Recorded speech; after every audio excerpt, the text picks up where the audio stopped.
Somebody, not just anybody. You know?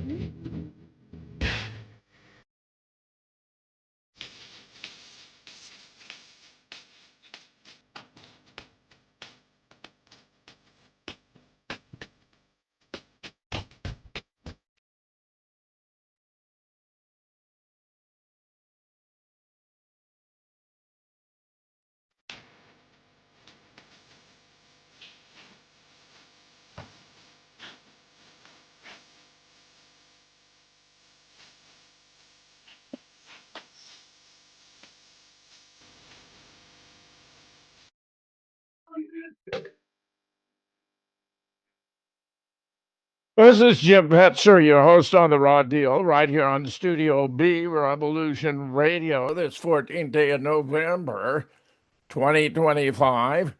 To be joined by co host Paul from California and Danny Saris here for an update on the latest regarding the vax and the microbots, the whole bit.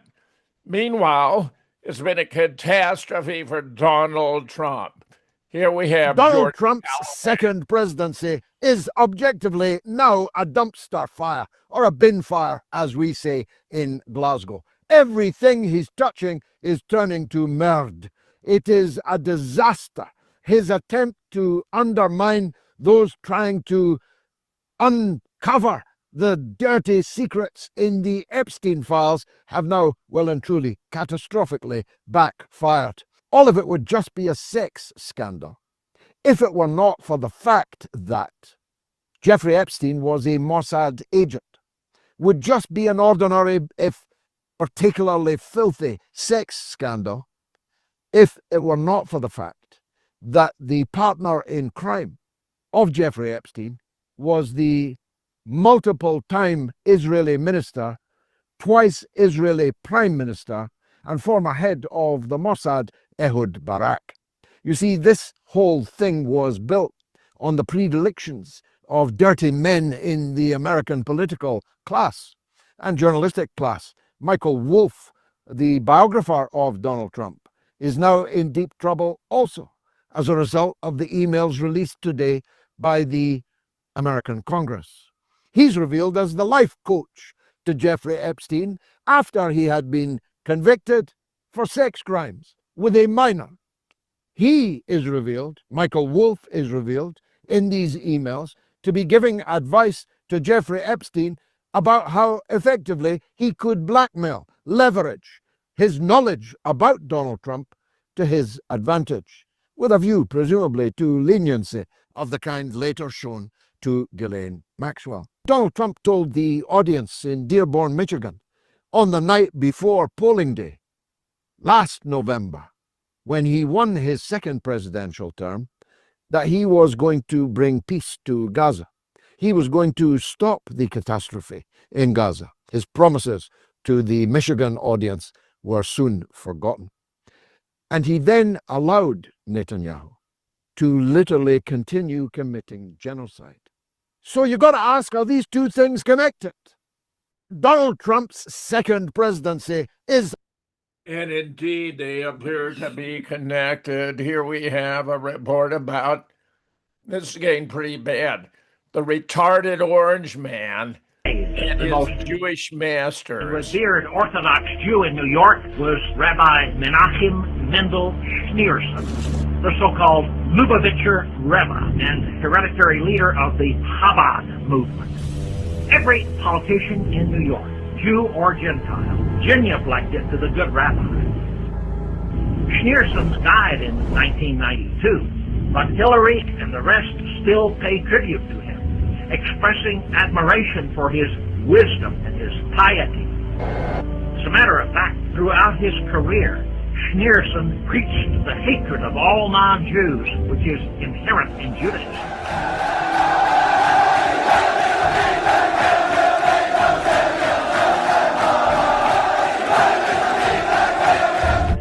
Other Orthodox Jews, such as Joseph Joseph Lieberman, are reticent about the more invidious aspects of their religion. In fact, they will simply lie to you about it if you question them. But Rabbi Schneerson wasn't reticent at all. He spelled it out for his followers in his lectures and his writings. He taught that non-Jews are subhuman, that they are like cattle, created by the Jewish God Yahweh only to serve the Jews. He taught this openly over a period of many years. This is taken from a book of his lectures published in Israel in 1965. The English title of the book is Gatherings of Conversations. I quote, "This is what needs to be said about the body. The body of a Jewish person is of a totally different quality from the body of a member of any other nation of the world. The Jewish body looks as if it were in substance similar to the bodies of non-Jews, but the bodies only seem to be similar in material substance, outward look, and superficial quality. The difference of the inner quality, however, is so great that the bodies should be considered as completely different species.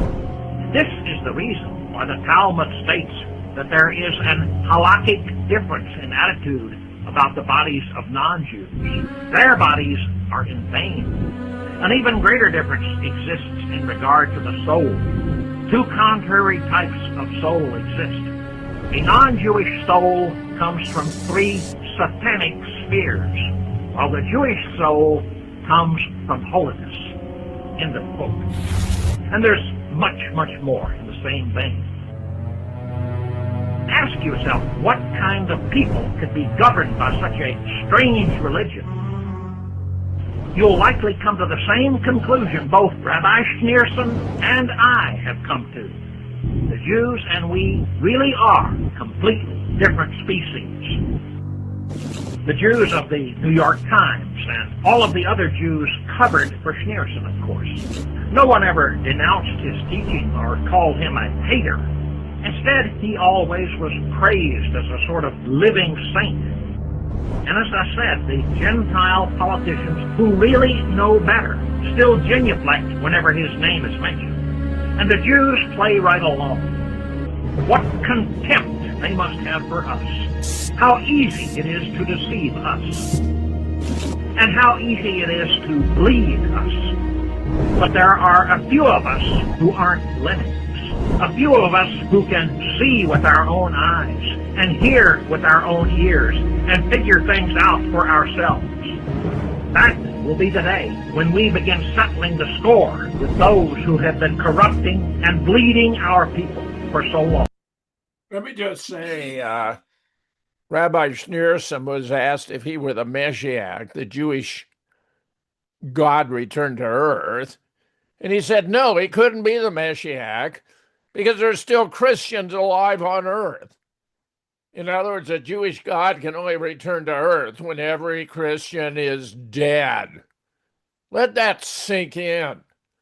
Whole idea of Christian Zionism is utterly incoherent because you have Christians supporting Zionists who want to kill all the Christians. I am dumbfounded. It boggles the mind that we have so many out there in the religious community who are enthusiastic about Zionism and yet profess to be Christians when they're antithetical, as I've relatively recently observed.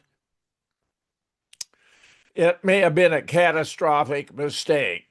I declare it to have been a catastrophic mistake to have combined the Old Testament with the New in a single volume called the Holy Bible, because their views are so disparate. Absolutely shocking.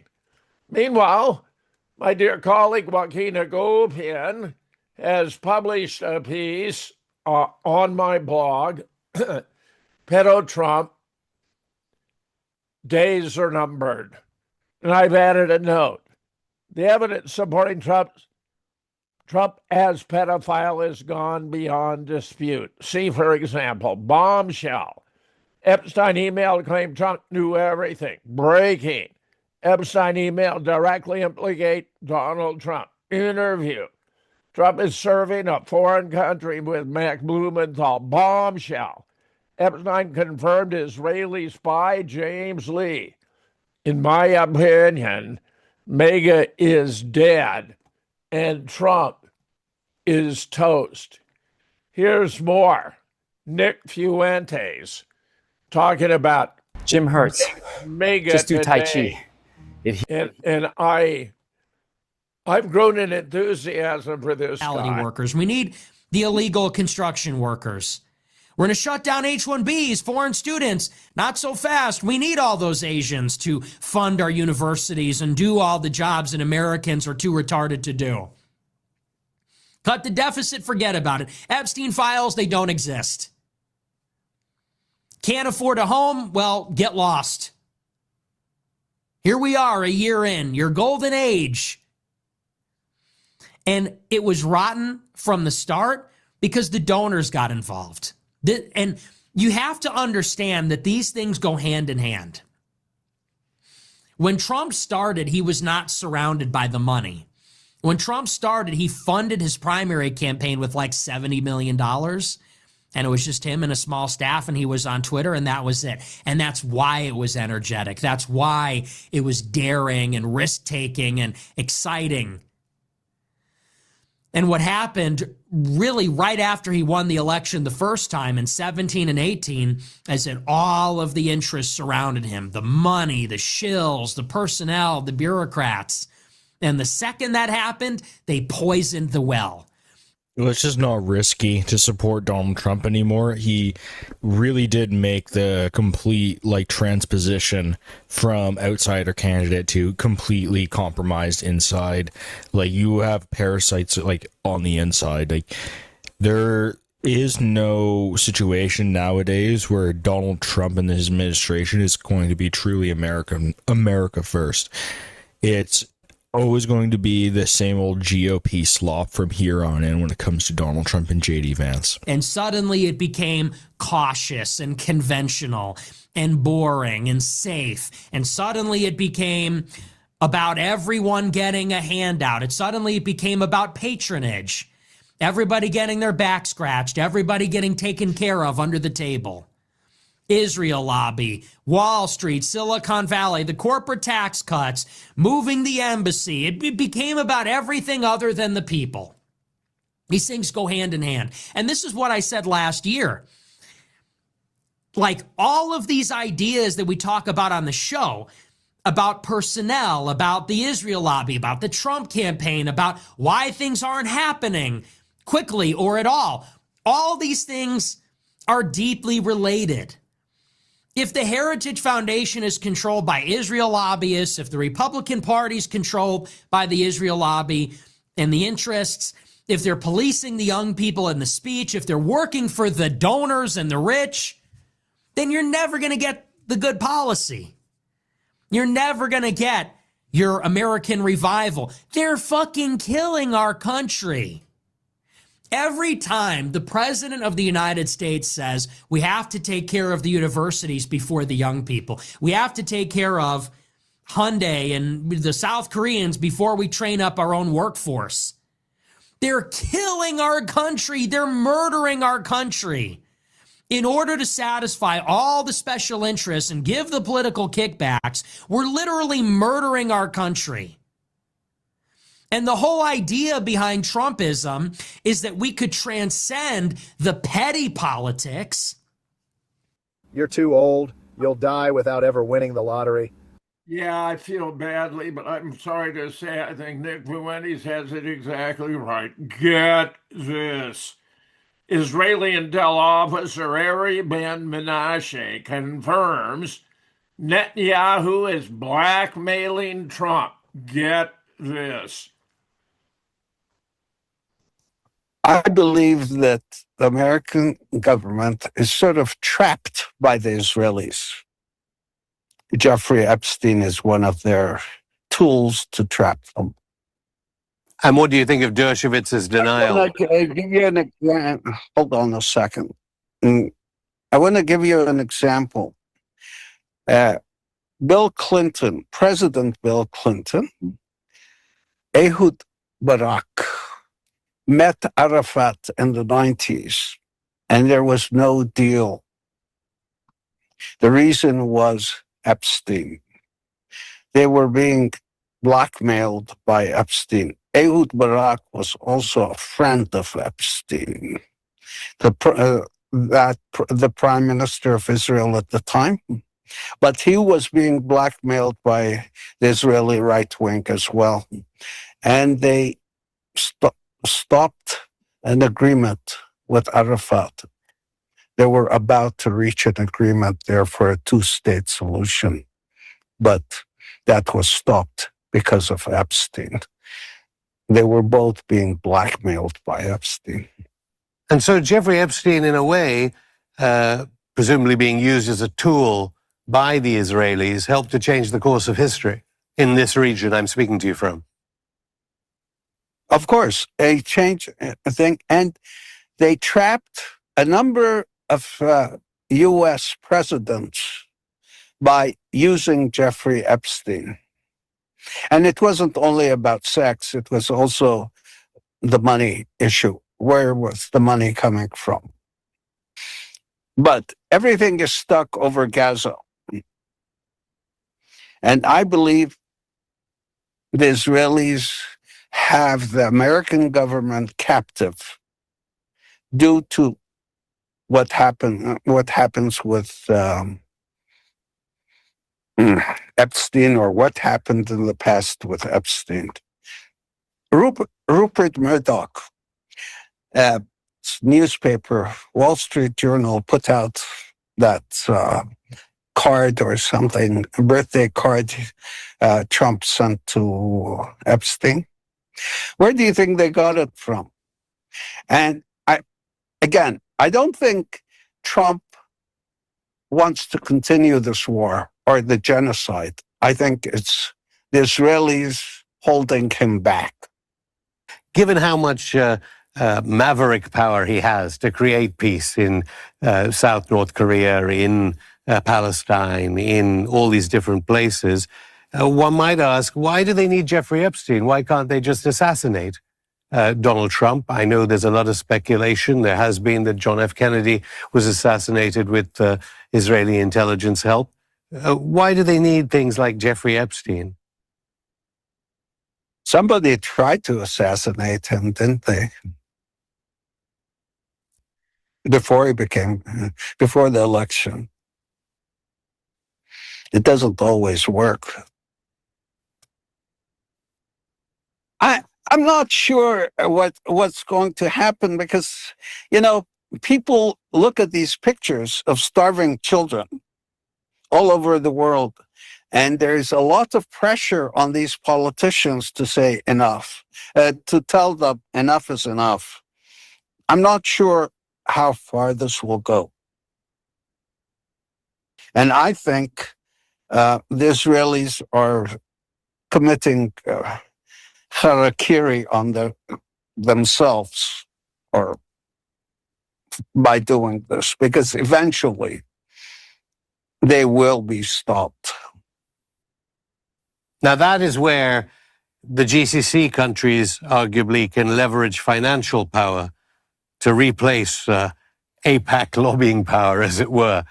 Do you believe that Trump can begin to leverage some of that Arab world, global South, BRICS world power to be able to end the genocide?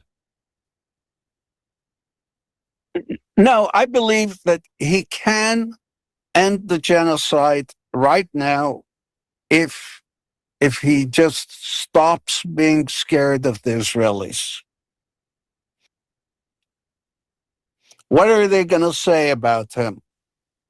How many girls did he abuse? How many billions of dollars he took?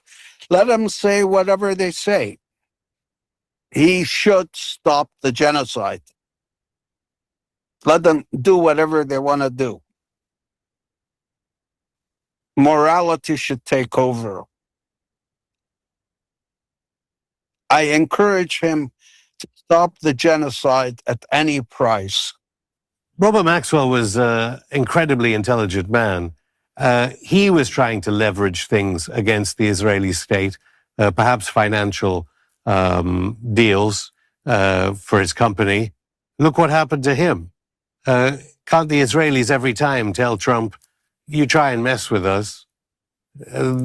Someone as clever, and people can look up Robert Maxwell's heroic wartime record, they can still kill you. I can't comment about that, but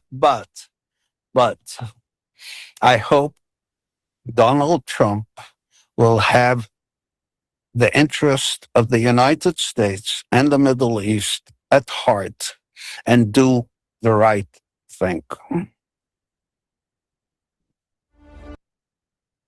What up? Wonderful. Stay on. Paul's not here, but Danny, you are here. I would be very glad to have your thoughts about the stories I've related so far. Yours. Danny, join. Yeah, hello, sir. Can you hear me okay today? Very clearly. Go ahead, Danny. Yeah, I'm kind of neutral on that. I don't like to hear that Israeli stuff. I don't really know. I want to see the evidence before I'm, going to really come out with a strong opinion. I don't like Trump ever bowing to Israel. I'd like to see him end, the war over there and get that completely finished up and, show more of just an interest in the United States. There's no doubt about it. And as far as the job that Trump has done, I like a lot of things that he has done for the United States. I just don't like some of the foreign stuff that's been going on. But, I think some of that stuff just kind of landed on his lap when he was there. And, I'm not there, and I'm not going to really second guess a lot of that. But again, I like a lot of the stuff that he's done inside the United States, and I just like to see him move more towards the interest of the United States and let finish that stuff off. Danny, thanks for that. Meanwhile, Brussels goons in trouble as it's revealed that Israeli mafia control Ukraine. Fascinating. Voice of Free Europe. Corruption scandal rocks Ukraine. Zelensky's closest associate flees the country hours before police raids. The raids target 70 properties. At least 100 million of American and EU taxpayer donations stolen. Another huge corruption scandal in Ukraine. This may have been why Zelensky was trying to crush the anti-corruption agency, NABU, earlier this year. And yet another sign of rampant corruption, Ukrainian security forces raided the apartment of Timur Mudich. The corruption drains Ukraine in the 27 nation making up the European Union. He's a businessman associated with Volodymyr Zelensky. The oligarch has already fled the country. He went to Israel just hours before, likely after being tipped off by an insider. Ukraine's National Anti-Corruption Bureau, that's the NABU, says 100 million was siphoned off due to a money laundering operation. Other associates were involved. The 15-month investigation featured 1,000 hours of wiretapping, resulted in 70 raids. Numerous reports are speculating Midlitz fled to Israel. He has close connection to Israel. Just celebrate his birthday there. However, most media reports are afraid to disclose his destination country. Yes, no doubt. Ukraine, the most corrupt nation in the world. Meanwhile, the final reckoning. Here we have Israel's last-ditch battle to win the media war. The final reckoning unfolds in the information war zone. The coming months and years mark the most critical fight for truth in the conflict's history. Israel's allies worldwide are desperately scrambling to help Tel Aviv reestablish a convincing narrative not only concerning the Gaza genocide, but the entire legacy of Israeli colonialism in Palestine and the Middle East. The perfect little story, built on myth and outright fabrication, that of a small nation fighting for survival among hordes of Arabs and Muslims, is rapidly collapsing.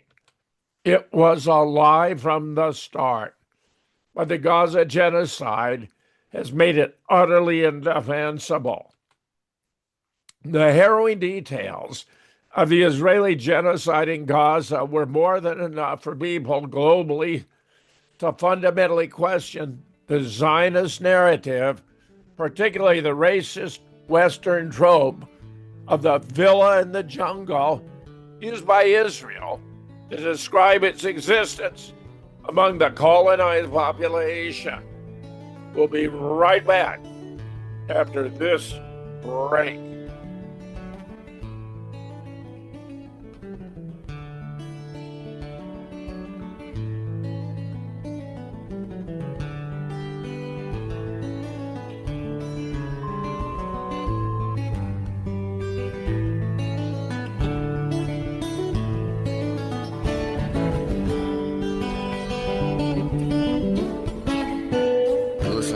Radio at freedomslips.com, and we'll be right back after this message.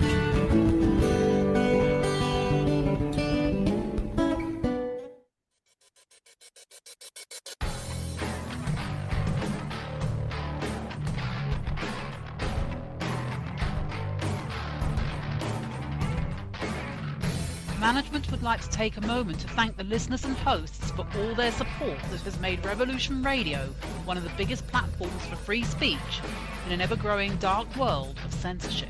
Unfortunately, this platform for free speech has never been free. We need the support of the people.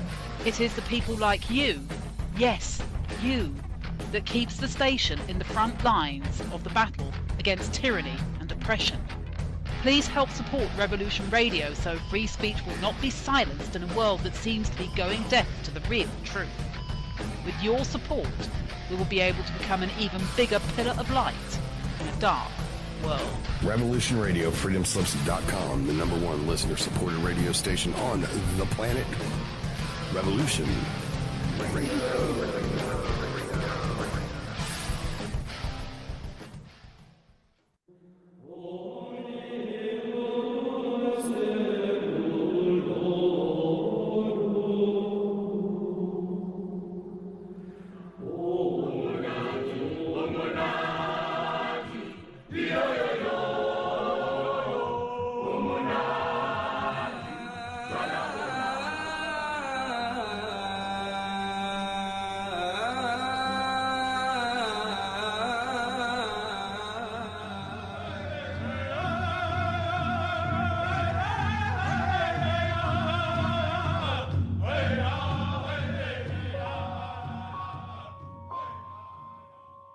Join Revolution Radio every Wednesday, 8 p.m.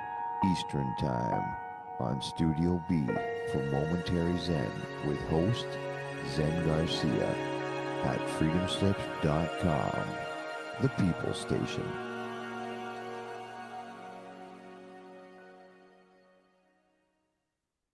The opinions expressed on this radio station, its programs, and its website by the hosts, guests, and call-in listeners or chatters are solely the opinions of the original source who expressed them. They do not necessarily represent the opinions of Revolution Radio and freedomslips.com, its staff, or affiliates. You're listening to Revolution Radio, freedomslips.com, 100% listener-supported radio, and now we return you to your host.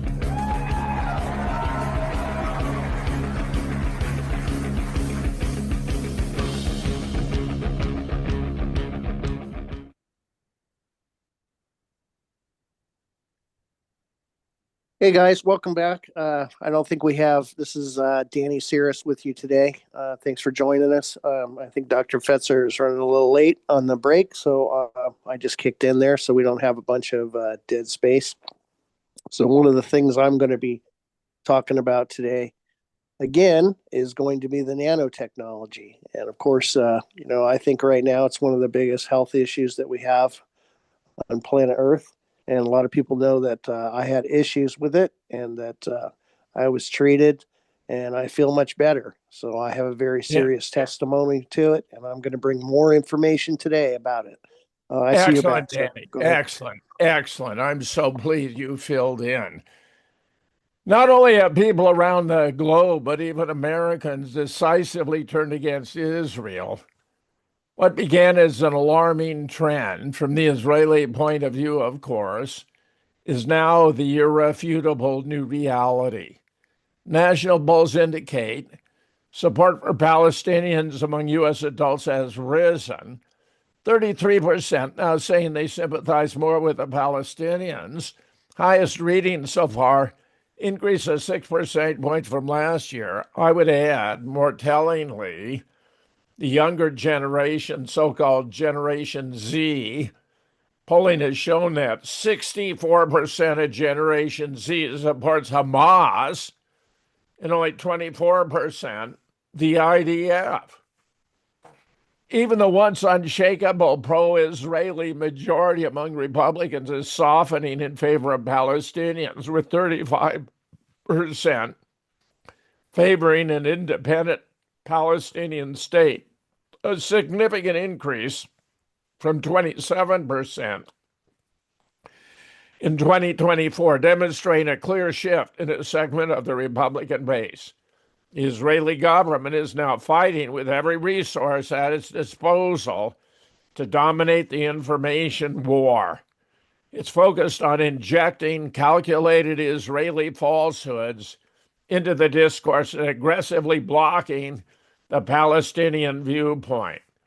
Latest reports have an Israeli campaign to win social media by granting millions of dollars to TikTok and other social media influencers is only a fraction of a massive, coordinated campaign, and I have more stories about it. Meanwhile, money can't buy you love. What we're spending to fight anti-Semitism. Recently, my organization, the Jewish Funders Network, conducted a formal survey of organizations and funders involved in the fight against anti-Semitism. And remember, when they talk about anti-Semitism, they mean criticism of Israel. They're not talking about classic anti-Semitism, which is to discount or disvalue the opinions or the worth of a person because of their religion, because they're Jewish.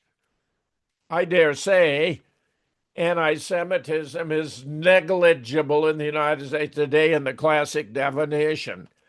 Anti-Semitism in the broader sense, including criticism of Israel, especially because of the genocide, has simply ballooned, mushroomed, grown enormously. We examined approximately 160 organizations that claim to combat anti-Semitism and interviewed leading funders of the field. One of the things we attempted to determine was the aggregate amount of philanthropic funding in this space, and no less critically, whether it was having a real impact. So what we have found, how can we learn and continue to adapt to be effective in this fight? One thing we learned is that the battlefield has blurred boundaries. If a local JCC claims that its non-sectarian program is effective in promoting positive feeling toward Jews in its town, should we count the JCC as an organization fighting anti-Semitism? If a Jewish news outlet is a reliable source of information about Israel, that may counterbalance the demonization so prevalent in the mainstream media, should we consider it in the same category as the Anti-Defamation League in the absence of a shared precise definition of what it means for philanthropy to combat anti-Semitism? Any data includes a certain degree of arbitrariness. Our count of 160 organizations could be an overcount or an undercount. More importantly, a shared definition could help us develop realistic expectation about the impact that philanthropic work can have. I believe, frankly, it's too little, too late that, yes, Jewish organizations, billionaires, supporters are going to push Israeli propaganda to try to regain the love. But as the Beatles correctly observed, money can't buy you love. And that's exactly the theme. So, what may be the outcome? Well, here's a suggestion that service in the military. For Israel, yesterday, I got pulled into an officer's office and counseled for posts that I have on my social media. During the counseling, they told me I'm under investigation as a threat to national security. When I asked for proof, like what the posts were yesterday, they refused to give it to me. They made me come back today to further go over stuff. They gave me the proof, and the proof they gave me are anti-Israel posts. Now, when I joined the military, I took an allegiance to support the United States of America. I did not ever take an allegiance to support Israel. But yet, I am deemed a threat to national security because I do not support Israel and their genocide against the Palestinian people.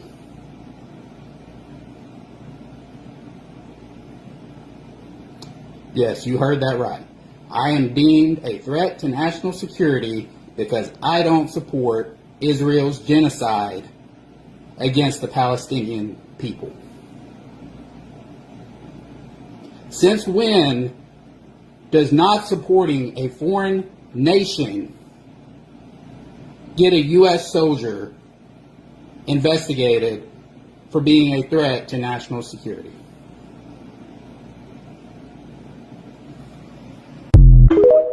There he is. That's an Army sergeant. Well, I'm a former Marine Corps captain.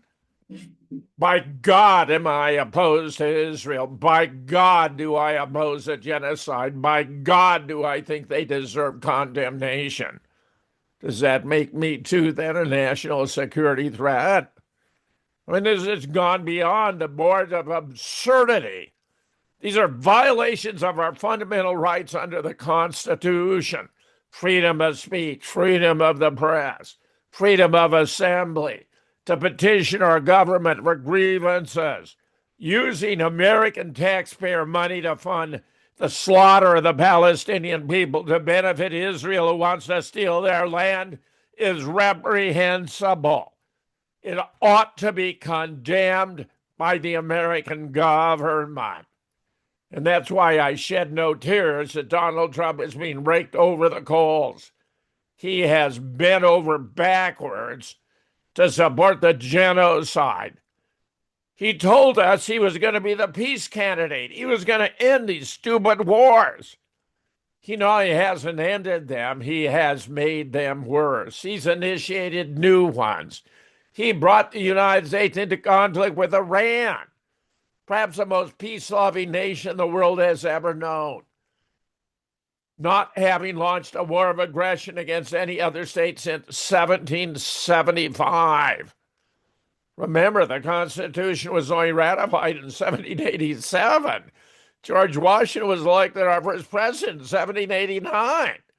So for longer than the United States has existed as a constitutional republic, Iran has not launched a war of aggression against another state. It has defended itself, as from the slaughter, the massive attack by Iraq, which was encouraged by the United States, where both sides lost about 1 million men apiece. They have defended themselves against Israel and the United States, and they're prepared to do so again. But this is a nation that deserves the praise and admiration and emulation of every other nation on earth. Trump lost his way long ago. And if we are to believe the Israeli intel officer, Trump has been blackmailed by Netanyahu. Jeffrey Epstein been the fulcrum of a massive espionage operation right here in the USA. And the evidence, I dare say, is simply overwhelming. Overwhelming. Now, here's a positive sign. The Department of Justice is being asked to reveal the names of Israeli influencers in the United States. Groups want the government to compel those writing those $7,000 pro-Israel posts to follow the law and register as foreign agents. In late September, RS, that's Responsible Statecraft, reported that Israel paying a cohort of 14 to 18 social media influencers and estimated 7,000 per post through a firm called Bridges Partners. The filing, disclosed under the Foreign Agent Registration Act, indicated that Israel began paying these influencers in June as part of a campaign called the Esther Project. Yet, despite this cohort posting on social media for the past 5 months, not a single influencer working for Israel appears to have publicly acknowledged their work for Israel. Today, the Quincy Institute, the parent organization of Responsible Statecraft and Public Citizen, sent a joint letter to the Department of Justice in an effort to change that. The letter asked the Department of Justice to compel Bridges Partners to publicly disclose the names, addresses, and contracts of the influencers paid to perform services on behalf of the Israeli Ministry of Foreign Affairs, as all registered foreign agents are required to do by law. Despite their legal obligation to register as agents of a foreign principal, none of those influencers have filed the required registration statements with the Department of Justice, reads the letter. To date, the only registered foreign agent on the Bridges Partnership contract is Uri Steinberg, an Israeli citizen and Tel Aviv-based consultant with experience in the Israeli Ministry of Justice and Ministry of Tourism. Here's another. Groups demand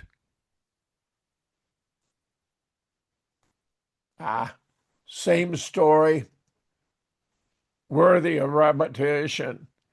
Meanwhile, AIPAC, this is Mondoweiss. AIPAC is suddenly a political liability. Is the Israeli lobby in trouble? For years, AIPAC played a key role in U.S. politics as a campaign financing powerhouse. But now aspiring candidates are distancing themselves from the group. What lies ahead for the lobby? As the Gaza genocide has made Israel a political liability, it could not happen soon enough. Last month, Seth Moulton, a Democrat representative in Massachusetts, running to oust Ed Markey from the Senate, announced he would stop accepting American Israeli Public Affairs Committee AIPAC donations and return the money it previously received from the group.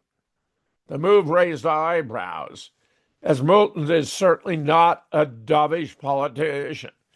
In addition to being a longtime supporter of Israel, the former Marine pushed for the Houthis as a terrorist organization to refrain from criticizing the Trump admin's June strikes on Iran. Bolton's move makes him the fourth House member to reverse course on APEC donations. Join Representative Morgan McGarvey, Democrat of Kentucky, Valerie Foushee, Democrat of North Carolina, and Deborah Ross, also a Democrat from North Carolina. Welcome developments all. Meanwhile, think about this. Miriam Adelson's.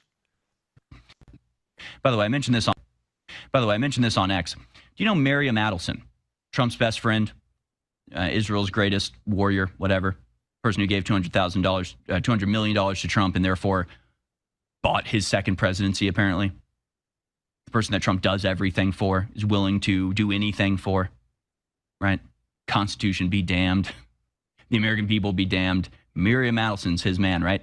You know she doesn't own any casinos in America, right? Do you know where she owns casinos? She's Israeli. She made her wealth in Las Vegas.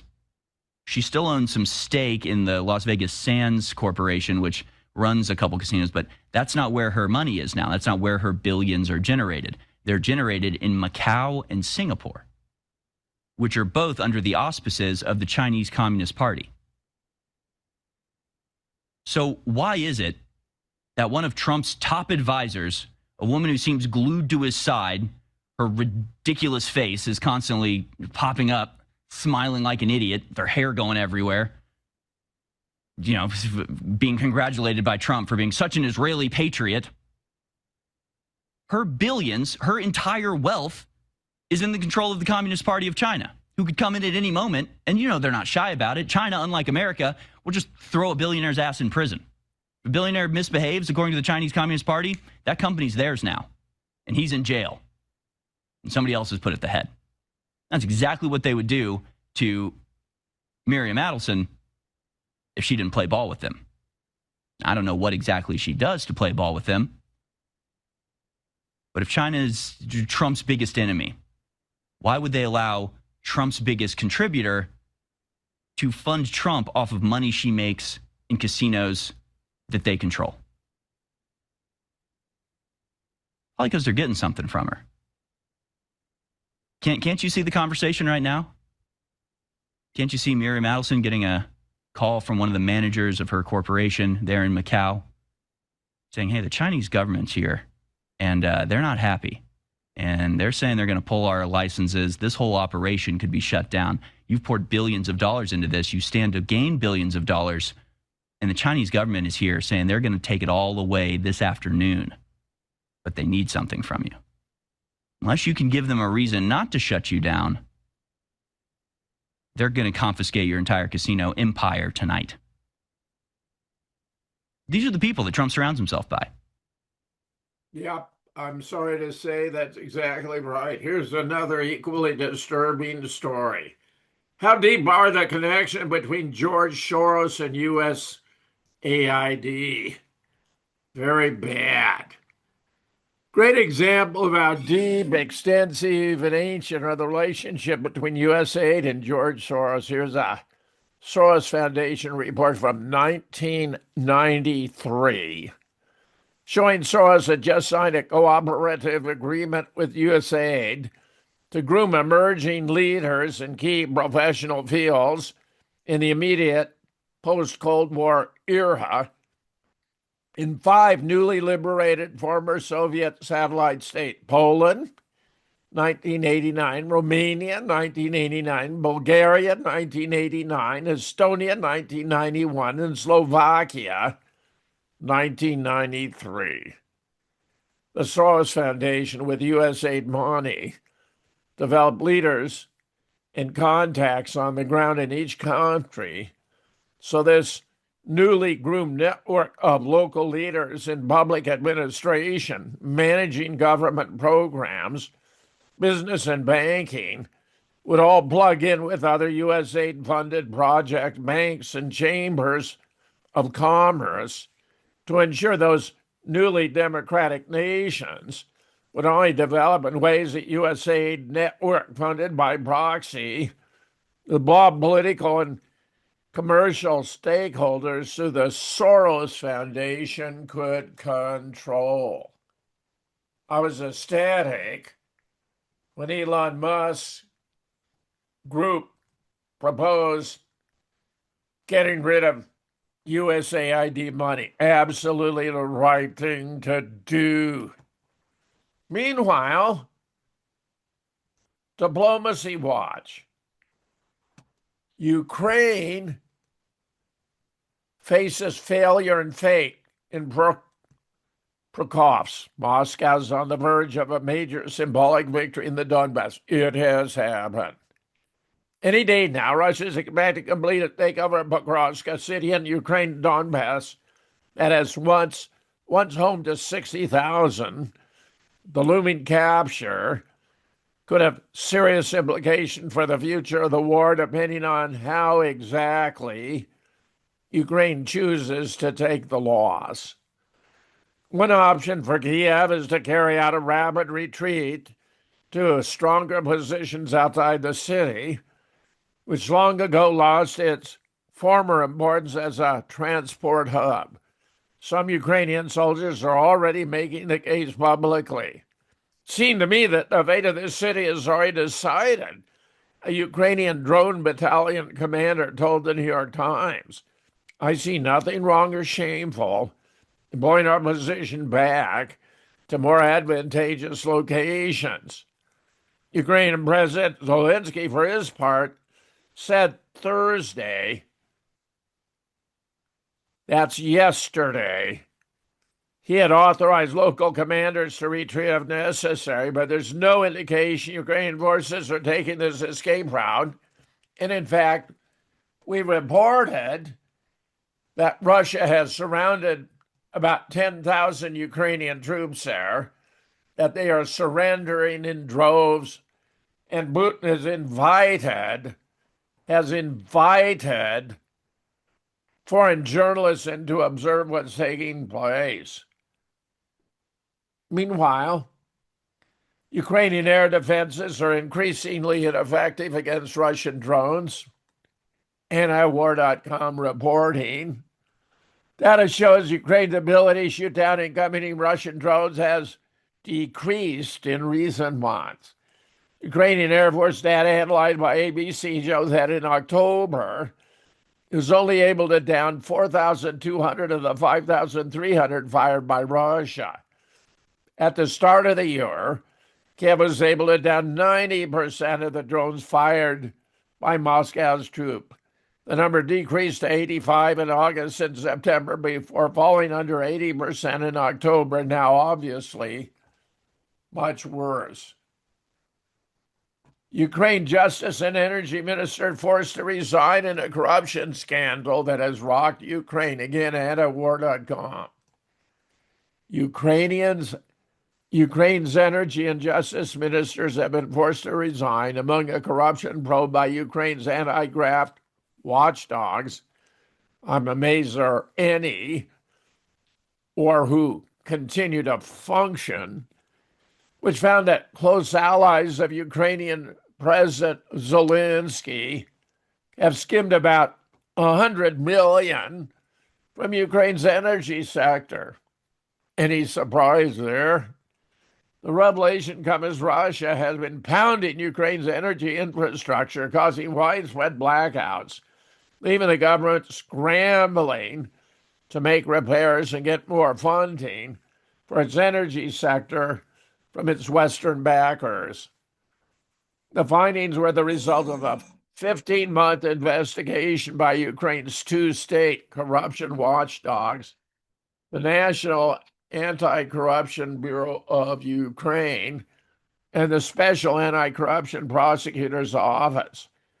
Earlier this year, Zelensky attempted to curb the powers of both, but reversed the move after facing significant backlash. Another related story: how far will Ukraine's corruption scandal go? Zero hedge. A major scandal is rocking Ukraine after its National Anti-Corruption Bureau, which Zelensky unsuccessfully tried to subordinate over the summer, charged several important figures in connection with his investigation into a $100 million energy graft scandal. They include Timur Mindek, Zelensky's longtime business partner, who fled abroad to Israel as the authorities were closing in after being tipped off about the imminent arrest. He's alleged to have also influenced the former energy and defense ministers. Speculation is now swirling that Zelensky himself either profited from this corruption or at the very least was aware of it but did nothing because it involved his close friend. Do you have any doubt about it? This has in turn led to some wondering whether the U.S. might demand that Zelensky step down or if it'll work toward replacing him through other means. Asset support for parliamentary effort to remove him or various coup scenarios, such as a military or a color revolution, are some of the possibilities being discussed on social media. We'll be right back with my special guest, Annie Cirrus.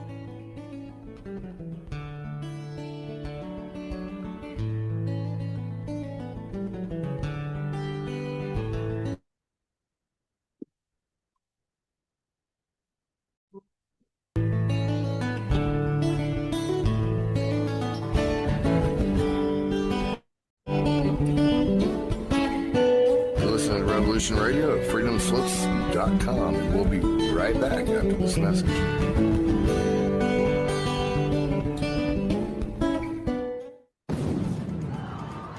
Was it a conspiracy? Did you know that the police in Boston were broadcasting "This is a drill, this is a drill" on bullhorns during the marathon? That the Boston Globe was tweeting that a demonstration bomb would be set off during the marathon for the benefit of bomb squad activities? And that one would be set off in 1 minute in front of the library, which happened as the Globe had announced. Peering through the smoke, you could see bodies with missing arms and legs, but there was no blood. The blood only showed up later and came out of a tube. They used amputee actors and a studio-quality smoke machine. Don't let yourself be played. Check out And Nobody Died in Boston Either. Available at moonrockbooks.com. That's moonrockbooks.com.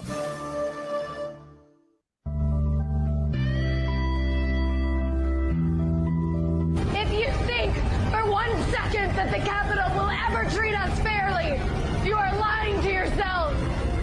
Because we know who they are and what they do. This is what they do, and we must fight back.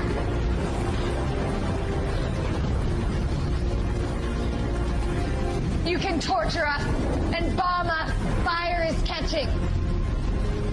And if we burn, you burn with us. Good evening.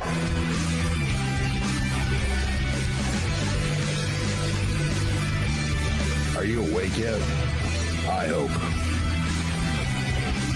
We've tried and we've tried for years and years to use passive resistance and loud voices to make a change. The time is over. Your governments around the world have no other goal than to decimate your entire existence at the hands of the bankers and the elites. The war is coming, and it's your choice to decide if you want to be a warrior or a victim. Denial is not a choice anymore. Revolution Radio, freedomslips.com, the #1 listener-supported radio station on the planet. Not giving up. Revolution Radio.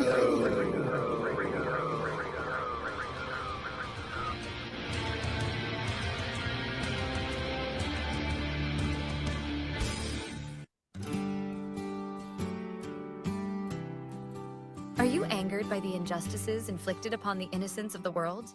Do you have a message you'd like to share? Any knowledge you'd like to impart to those willing to learn?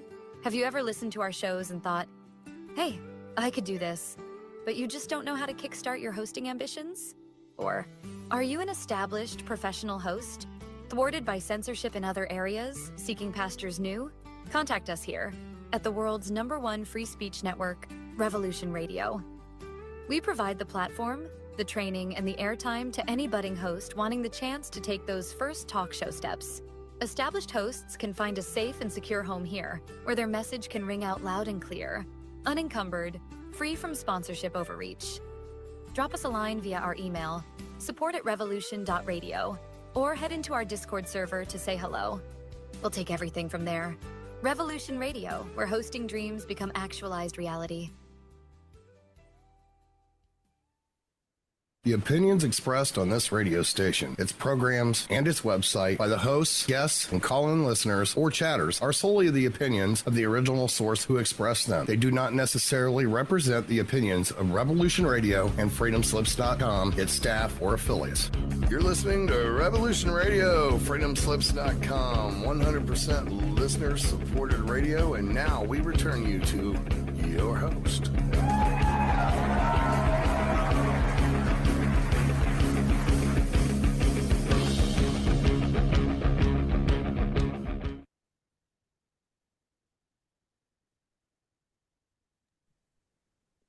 Hey guys, welcome back. This is Danny Cirrus. I'm not sure what's going on with Dr. Fetzer, but hope you're enjoying the show today.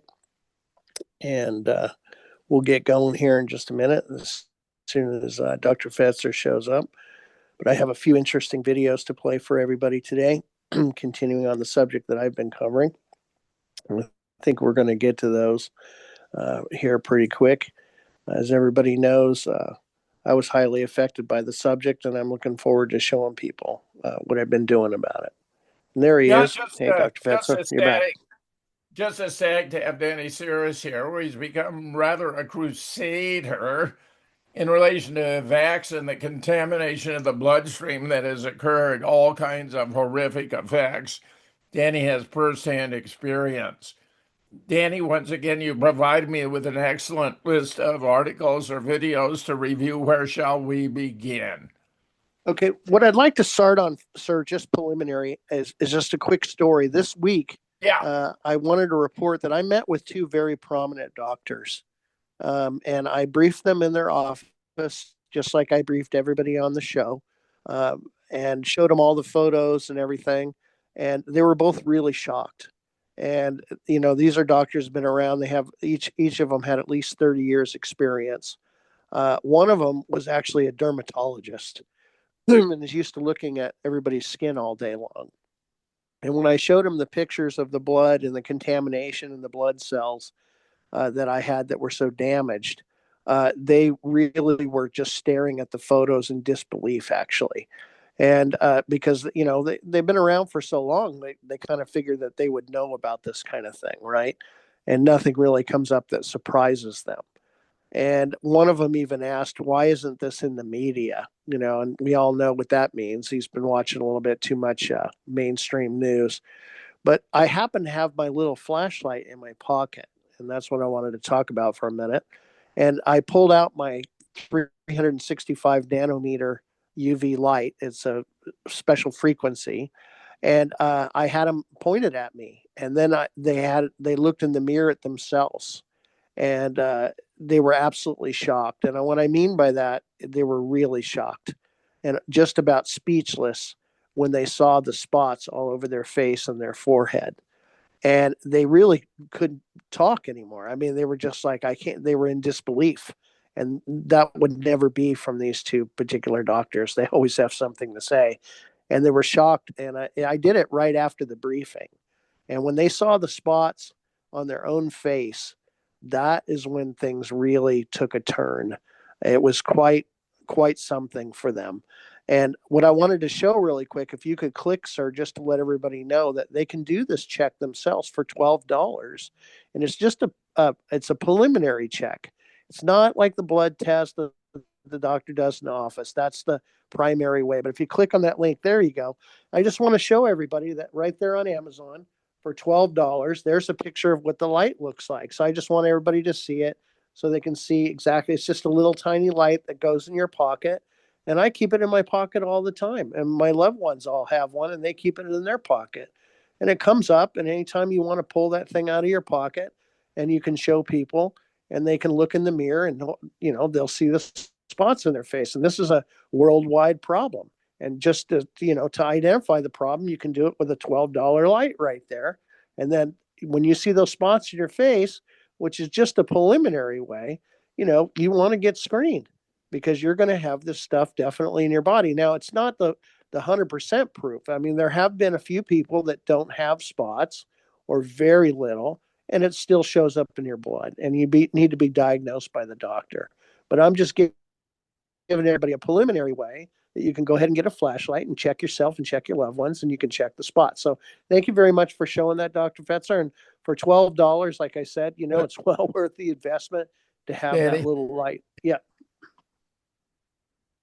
Tell me, number one, are there alternative sources that could show up under the light that were not caused by the vax? And number two, were both of the doctors vaxxed? One of the doctors was vaxxed and one was not. And the one that was vaxxed definitely had more spots on his face. It was down his neck. It was a lot more when I took a peek. And he spent a lot of time looking at himself in the mirror, which was really interesting. He was shining it all over his face, just kept moving his head left and right, looking at it. And he kept, he was in disbelief. He just kept saying, I can't believe this. I can't believe this. Look what they've done to us. I can't believe this. That was his words as he was shining the light around his face. Now, as far as what else could put those spots on your face, those little dots that I was talking about, no. That's what it is. That's the dust from the shedding. And I think some people call it smart dust, but that's the toxic dust that comes off of the COVID vaccine. It oozes through the pores of your skin, and your body's trying to get rid of it. And that's what it is. There's no other substance out there that's going to create those exact spots. In some way, I don't know how it works, but somehow that 365 nanometer frequency light, that UV light, shows these dots. A regular light won't do it. And again, the dermatologist that I spoke to looks at people's face all day long. He's been doing it for years, and he's of course checking your skin closely, and that's what he does all day. But when the light shows the spots, he didn't have one of those lights. He wasn't even familiar with that light until I showed it to him. And I guarantee now he's familiar with that light. And I told him, you keep that in your pocket and you'll see how many people you come across that have those spots, including yourself. And he really had nothing to say. He just had a shocked look on his face when he saw the spots. And I asked him, have you ever seen those spots before? And of course, the answer was no. He had no idea what those orange and red and blue little dots were that were all over the face. And I'm the one that had to explain it to him. And that's what made it very, very strange. So anyway, again, that's just a preliminary check. The primary check is when the doctor, of course, takes your blood and analyzes you for blood clots and spots the nanotechnology in the blood. And that's done by the doctor.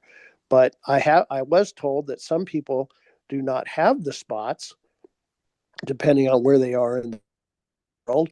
But then when they check the blood, there it is. So that is possible. So it's not any way that you use the light and that, you don't see spots and then you're totally good and, life goes on and there's no way. No, that's not the case at all. But again, just to do a primary check from home, the light is a good deal. It's a tool that the doctor uses when you go in for your exam. The first thing she does is she hits you with that light. And then after the light, she takes you over and draws a little bit of blood and then analyzes your blood under the microscope. And then there it is. So, but again, just for $12 or whatever that is there on Amazon, they shipped it pretty quick. And I bought a few of them, and person could keep it in their pocket or in their purse or whatever, and you can have it on you. And it makes for a good conversation with your family. Hey, let me show you something. And when they see those spots, that's a very serious thing. That tells them I would move to the next step of getting screened. That's my personal opinion. And I have some clips today, sir, of one of Dr. Anna Mielcia. We call her Dr. Anna, and I have a pretty good clip I found of her on Facebook. It's about 10 minutes. I don't know if you want to play the whole thing or not, but she's very detailed about the blood analysis. Here at the list about the 100% of the population is affected with nanotechnology. Is that? That's it, sir. That runs about 10. Yeah, sure. Yeah, that's in her own words. You'll see her face, and she says the whole drill right there. Okay. Turn up the sound, though. You have to turn up the sound or click on the sound. I got to see. Oh, there it is. Huh. Immunity from liability. It should have been the opposite. You want to make them liable because they're injecting things into human people, and if they are not liable, they may do a sloppy, they may even promote death, and that's what they're doing with the COVID vax. There's no doubt about it. Now, because as we are in this artificial intelligence revolution, it becomes very clear that what you're discussing, the weaponization of medicine, that was actually planned. So we have documents, for example, the document Cyborg Soldier 2050, which is a document by the U.S. Army that discusses that it will be the healthcare system that will get humans used to fusing with technology and to really becoming cyborgs under the disguise of curing diseases, for example, making, the people who are paralyzed, be able to have more functionality by implanting a chip in their brain. But the ultimate goal of this is the complete fusion of humanity with technology. And I believe that at this point, under this disguise of scientific progress, people are completely forgetting about this dimension that is really part of the technocratic transhumanist agenda to replace every atom in the human body through nanotechnology and nanorobotics. I think it's very important to look at it. So it's so far afield from really ethics or morality or what a doctor should be, because we're at this point, artificial intelligence so far advanced that it discusses that it can provide better care than any human. So we're walking into this dystopian future of having AI robots take care of humans, no longer humans. Now, you've presented evidence of self-assembling nanostructures, synthetic biology, programmable material entering the human body through medical intervention, also the environment. So is humanity being quietly rewritten at a cellular level? Yes, absolutely. And we are at the end tail of this rewriting. It really started more than 30 years ago with the geoengineering projects, when these filaments that you see behind me, these polymer structures of advanced nanotechnology, smart dust, started to be sprayed and people started to be saturated with it. And so, the COVID injections, which really were the heralding of the Great Reset. What was this about? It was about the fourth industrial revolution. It really had nothing to do with a pandemic. That was just the disguise, the window dressing, to be able to induce such fear that people would go and get an injection that is filled with nanorobotics. And remember that, number one, Moderna was hired and got a contract from DARPA in 2013 to develop the mRNA platform, as well as in the early 2015's Pfizer hired Ido Balanchet from Israel to create DNA nanorobots. And he was standing there and saying, hey, I can put 1,000 billion nanorobots into one syringe, and they can be then controlled via artificial intelligence like a joystick within the body of a human. This is now called precision medicine. But what they didn't tell you is that this was deployed in the COVID-19 injections. And in fact, let me show you what I've seen under the microscope, when I looked at the COVID shots. And so what you see here is right here, you see is a drop under dark field microscope. And all of these blinking lights are micro and nano robots. And by simply this larger magnification, about 2,000 times, you see these swarming nano and micro robots and how they're building microchips, very, very elaborate structures. And the issue with that is that the self-assembly continues. If you see here, it has these liposomal structures within it. The technology is being develop very complex structures. Also, these filaments that are optical communication cables are being self-assembled. We have fluorescent material. We know from the Argentinian group, Dr. Marcela Sangorin from the University of Naga, who they looked at many different COVID vials around the world and found 55 undeclared metals, including lanthanides, which are paramagnetic as well as fluorescent substances that are used for semiconductor nanotechnology. And you see the background of this swarming micro robots who are involved in building these structures that a lot of people are calling microplastics, because we chemically analyze them. There, for example, polyvinyl alcohol. Here's another larger magnification, and you see this nanoscale swarming that is building this very complex material, and this is all part of this technology. Here you see how there's this fluorescent rim around this liposome, and within it, the technology is being developed. And I just want to show you, this is one of the most outrageous pieces of technology that have developed within, this is 6 days of the drop of the COVID vials on the slide. And you can see this is a microchip-like structure. This is the same stuff that I see in the human blood and now in unvaccinated blood from shedding. And then you see these long antennas with, microchips upon them. I mean, if this isn't dystopic, this is a larger magnification. You can see just how elaborate this is. The program that a solution of a vaccine could create something like this. This right here are actually, I left the content of the Pfizer vial in the syringe, and you see that these liposomes actually develop. And the reason why this is so important is when I put a slide cover on top of it, you can see that this is a nestled liposome and that the robots are within it, swarming by the billions. And so this is very important because the literature tells us in nanotechnology that these are lipid vesicle-based molecular robots. So you actually have here a full liposome, and it's a computer based on DNA computing with external sensors, with actuators. And these are the smallest molecular robots and computers. They have the ability to make decisions and perform tasks, to capture signals, and they are full molecular machines. And you can see exactly what I showed you from the vials, that they have this nestled type of anatomy, and then within it there's DNA hydrogel beads within these lipid vesicles. And remember, this was the embalmed blood that I received from a vaccinated individual who had died 8 months earlier. I got this from the embalmer Richard Hirschman. So the same filaments that were in the COVID shots were in the blood, and this was my big breakthrough, remember, to show that even after death, the technology continues to self-assemble. And this is absolutely consistent with the work of my colleague, Dr. Pedro Chavez from Comosab, who found that the Bluetooth signal continues to emit from the graveside. So these robots continue to self-assemble. This is a 4,000 time magnification, and you see these blinking lights in here in all colors, so they communicate with each other through optophotonics. Then I re-looked at this about a year and a half later, and you can see that the self-assembly continues even 18 months later. So this is 2.5 years after death that this continues to self-assemble. And you see in these vesicles, these liquid computers, that the nanorobots are still active.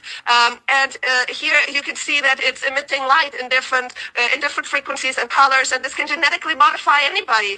But here's the kicker. I'm the whistleblower who discussed that this is unvaccinated blood, that the same structures are showing up in unvaccinated blood from shedding. Remember that the Pfizer document said that people just need to inhale the air around a vaccinated person, and that they would then actually be transfected with this vaccine. An unvaccinated man inhaling the air around a vaccinated woman can transfer the vaccine to another unvaccinated woman. So this is within the blood. You see the exact same structures that I've shown in the COVID shots are now here in the unvaccinated blood. These are these liquid computers that are sending biometrics, and they're using our blood as a battery. Look at this, Daniel. You see the destroyed blood.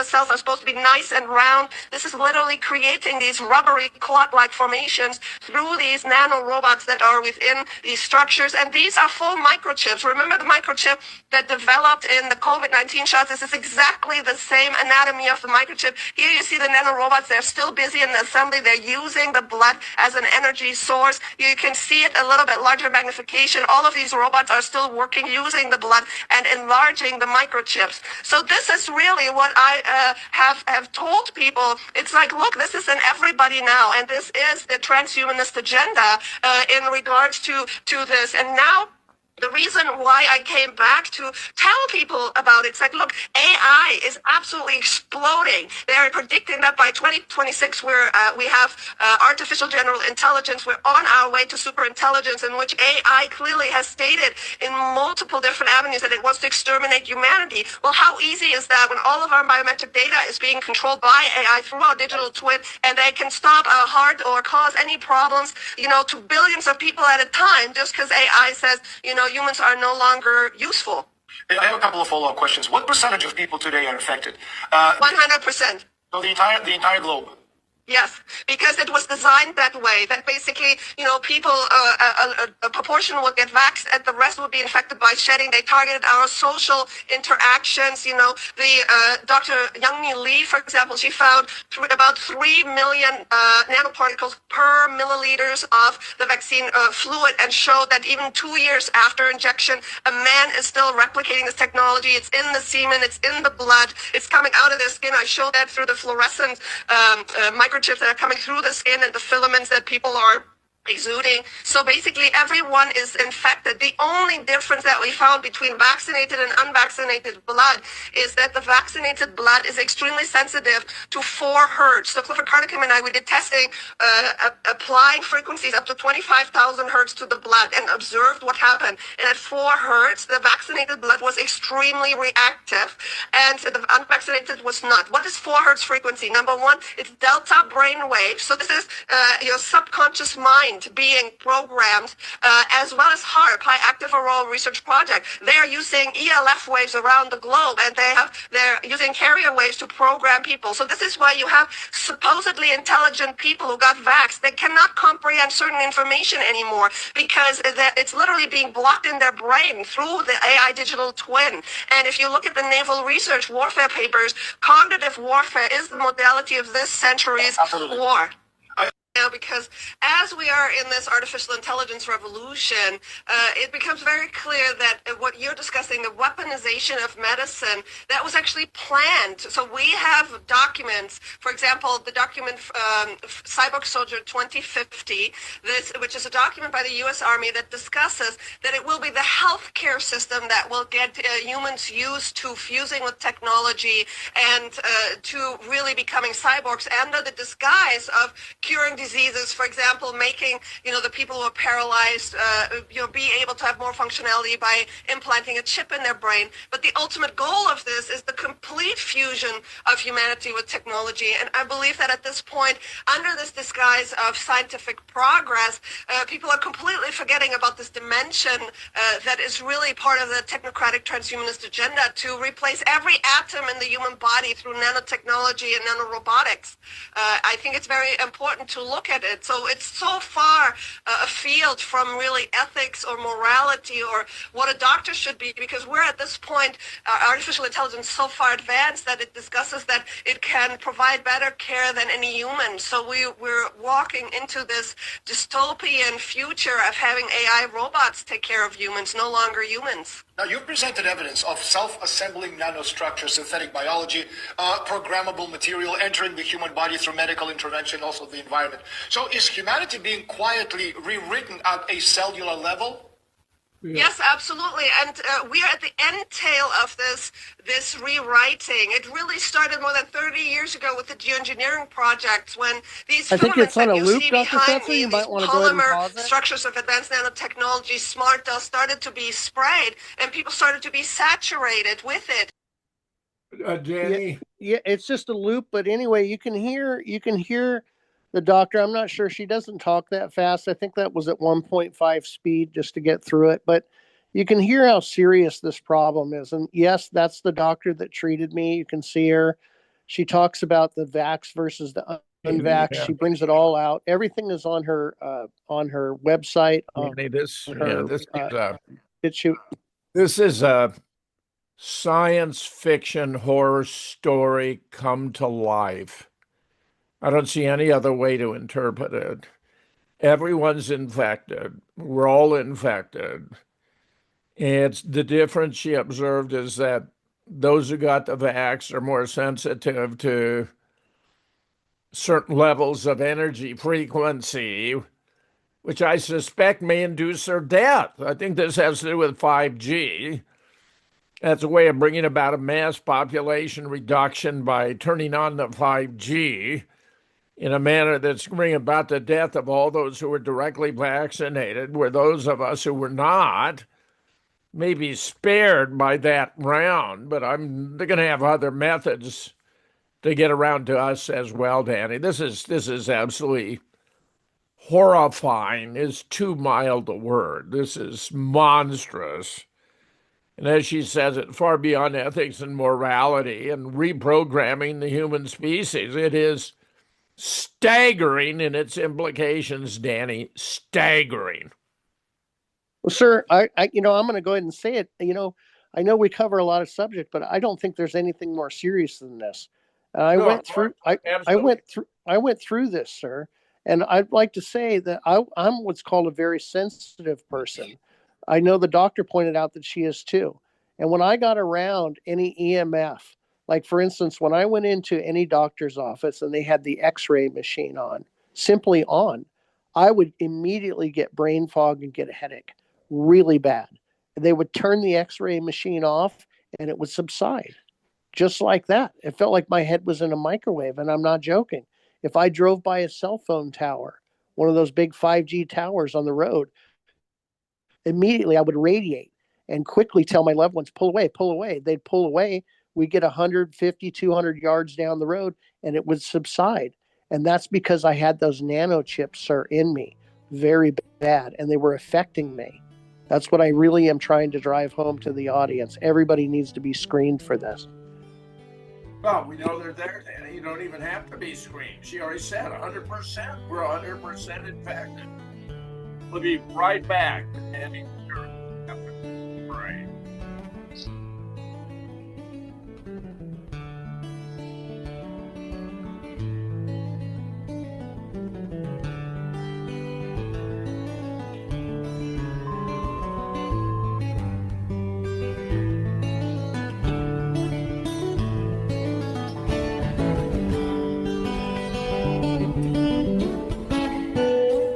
Revolution Radio at freedomslips.com, and we'll be right back after this message.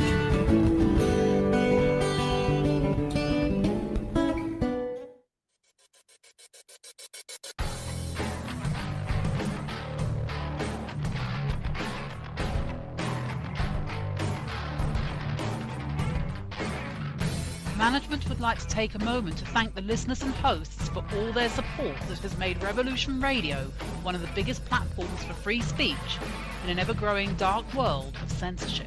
Unfortunately, this platform for free speech has never been free. We need the support of the people. It is the people like you, yes, you, that keeps the station in the front lines of the battle against tyranny and oppression. Please help support Revolution Radio so free speech will not be silenced in a world that seems to be going deaf to the real truth. With your support, we will be able to become an even bigger pillar of light in a dark world. Revolution Radio, freedomslips.com, the #1 listener-supported radio station on the planet. Revolution Radio.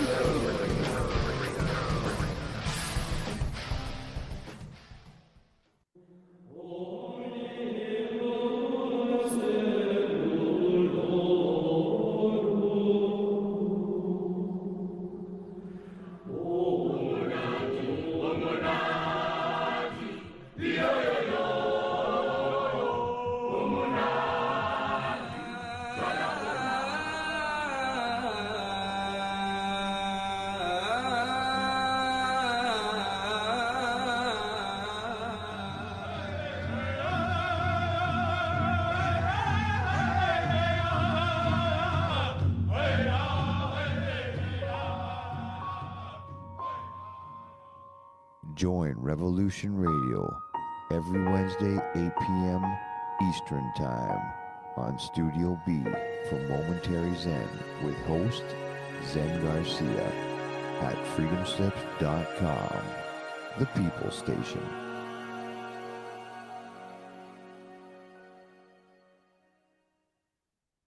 Even the government admits that 9/11 was a conspiracy. But did you know that it was an inside job? That Osama had nothing to do with it? That the Twin Towers were blown apart by a sophisticated arrangement of mini or micro nukes? That Building 7 collapsed 7 hours later because of explosives planted in the building? Barry Jennings was there. He heard them go off and felt himself stepping over dead people.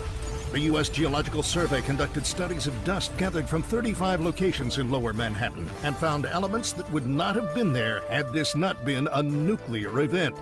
Ironically, that means the government's own evidence contradicts the government's official position. 9/11 was brought to us compliments of the CIA, the neocons in the Department of Defense, and the Mossad. Don't let yourself be played. Read America Nuked on 9/11. Available at moonrockbooks.com. That's moonrockbooks.com. The opinions expressed on this radio station, its programs, and its website by the hosts, guests, and call-in listeners or chatters are solely the opinions of the original source who expressed them. They do not necessarily represent the opinions of Revolution Radio and freedomslips.com, its staff, or affiliates. You're listening to Revolution Radio, freedomslips.com, 100% listener-supported radio, and now we return you to your host.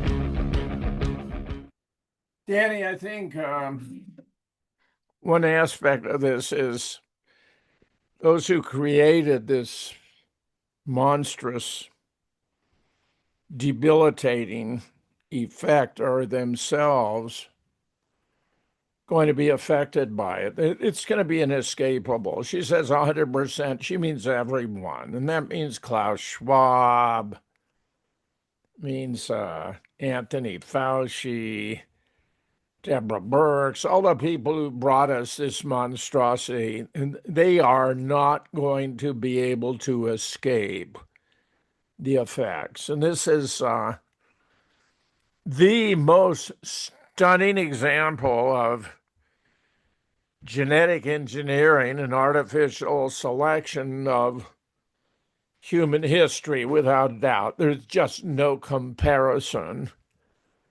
And I'm saying I mean, I wish there were a way around it, but I think it really does presage the extinction of the human species. I think it's that debilitating. I think it's that serious, Danny. I wish I could tell you. I wish I could tell you. I think there's a way around it, but I don't think there's a way around it. Go right ahead. Well, sir, what I was going to say is Dr. Carrie Majay, what we're going to play next, she was recruited to roll this out on the world. And she talks about it. She's blowing the whistle. And she told them they were crazy, and she turned it down. She said, I'm not going to be any part of this. She went to a meeting that she talks about where they were going to launch this on the world. And she talks about that. And they have a system in place already for themselves, so it does not affect them. And I believe it's something like what Dr. Anna does to clean you out. I don't know exactly what they have, but she does describe that. Could we play the military man next? There's a military man. It's a short clip. If we could catch it from the beginning. And he explains how dangerous this is when they turn on the 5G, as you suggested, sir. We'll hear it right from the military man. Sure.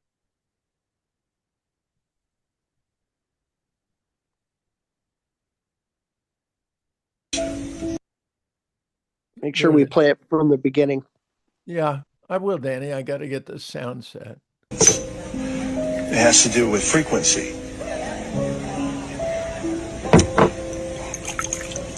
Okay, so that I stay safe, that I can come back, and I stay alive, I want to tell you something. I will give you a hint to what he showed me. It's going to happen, and you have to get rid of these metals in your body. And it could happen tomorrow, it could happen, but they're going to say it's something else. You're going to have to do your own thinking about this. I don't want to get in trouble. But just stick a piece of foil in a microwave and picture that in your body.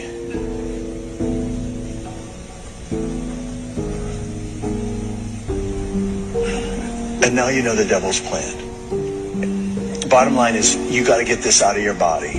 So I can't say it. But I'm telling you, I know what's going to happen next. how much metal you have in your body will affect you when this thing happens. It has to do with frequency.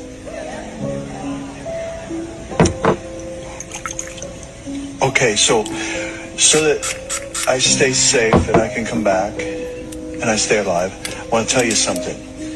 I will give you a hint to what he showed me. It's going to happen, and you have to get rid of these metals in your body. And it could happen tomorrow, it could happen, but they're going to say it's something else. You're going to have to do your own thinking about this. I don't want to get in trouble. But just stick a piece of foil in a microwave and picture that in your body. I think he's got the image right, Danny. Yeah. Yeah. Now, if we play, when they turn on the 5G, see, it's going to activate all the metals in your body, and ain't going to be good for human beings and other living things. It affects those nano chips, sir. And I was already getting it. I was preliminary because I'm called a sensitive. And when I drove by a 5G tower or got near any heavy EMF, I started to feel it, sir. Those things would go off in my body. Now, if we could play Dr. Majay, she actually explains the assumption of it and why she walked away with it. Of course.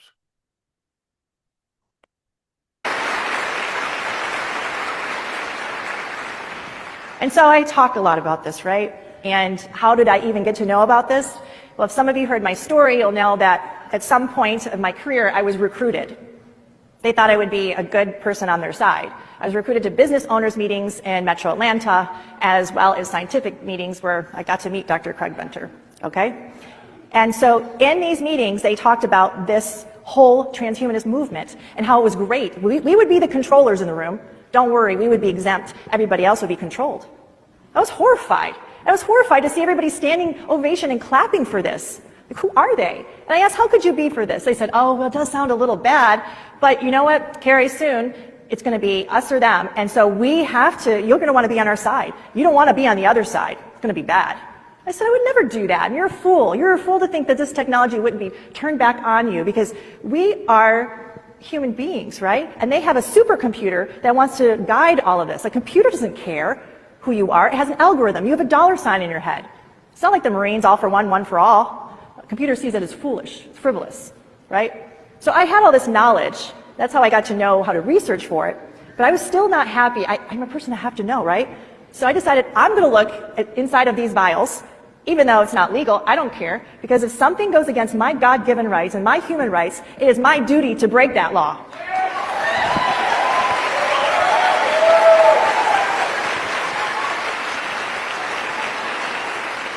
This is our world, our planet, our children, our bodies. Don't give it away. It's ours, right? So this is one of the pictures of Moderna. I put 2 drops on a glass slide. I had a compound microscope. That's it, guys. You could get it easily, $300. And I had a white light going up on the middle and a glass top on the very top. And that's it. I waited 2 hours. And it was translucent at first, and all of a sudden, colors appeared. Vibrant purples, blues, reds, greens. I'm like, I've never seen this chemical reaction. There was no chemical reaction, right? So I ended up finding out all these colors, actually, when they appear under a white light, that's a sign of a superconducting material inside these injections. All the manufacturers have that. What that means, it's proof they are putting an injectable computing system inside every single one of these vials. An injectable computing system. Did they say anything to any of us? No.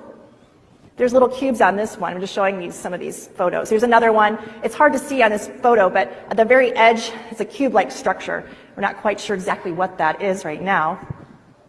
So also I saw a lot of metallic flex fragments.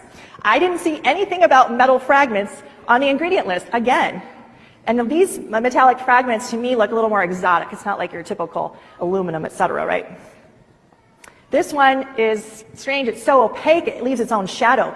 This is, some of these pictures are between 100 times magnification, which is nothing, to 400 up to 600 times magnification. This is not nanotechnology. I mean, this is not looking at nanotechnology. This is on a much grander scale. This is crazy. So this picture kind of has been going around, I think. I'm going to give you a close-up of him. This was on the first slide I did, and there's the cover slip, right? So everything gravitated to the very edges of the cover slip. That's where I saw a lot of action. There was a lot of aggregation. There was self-assembling This is 2 hours. It's not like 12 hours, 2 hours time. I also saw this thing.